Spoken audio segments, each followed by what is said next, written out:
Deputy commissioner west office में 5 फरवरी यौम यकजहती कश्मीर के मौके पर मकबूज़े कश्मीर में भारतीय मज़ालिम के खिलाफ एक पुरअमन वॉक का इनेकाद किया गया।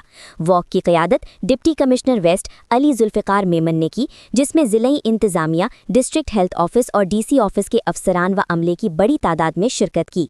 इस मौके पर deputy commissioner west Ali Zulfiqar Memon ने कहा कि आज पूरी पाकिस्तानी कौम मकबूज़ा कश्मीर में जारी भारतीय मज़ालिम के खिलाफ यकजहती के साथ यौम स्याह मना रही है।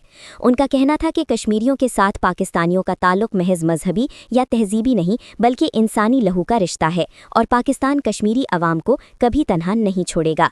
डिप्टी कमिश्नर वेस्ट ने आलमी बिरादरी पर जोर दिया कि वो इस हकीकत को तस्लीम करे कि मसला कश्मीर में पाकिस्तान एक तस्लीम शुदा फरीक है जिसे अक़वाम मुत्तहिदा भी मान चुका है। उन्होंने कहा कि अगर कश्मीर में इंसानी हुकूक की पामाली जारी रही तो पाकिस्तान इन मज़ालिम से लाताल्लुक नहीं रह सकता और आलमी ज़मीर को बेदार करना वक्त की अहम ज़रूरत है। वॉक से खिताब करते हुए assistant commissioner revenue district west madam Shagufta Ahmed ने कहा कि जब कौमें बेदार हो जाएं तो उनका रास्ता कोई नहीं रोक सकता और भारत को बिलाखिर तारीख की कुव्वतों के सामने शिकस्त तस्लीम करना होगी। मुख्तियारकार औरंगी नूर जमान जूखियों ने कहा कि पाकिस्तानी कौम गुज़िश्ता 7 दहाइयों से कश्मीरी अवाम के शाना बशाना खड़ी है और आइंदा भी हर फोरम पर उनकी हिमायत जारी रखेगी। आखिर में assistant commissioner revenue madam Shagufta Ahmed ने वॉक के शुरका का शुक्रिया अदा किया। ये walk deputy commissioner west office से शुरू होकर हीनो पार्क मोटर्स पर इख्तिताम पजीर हुई।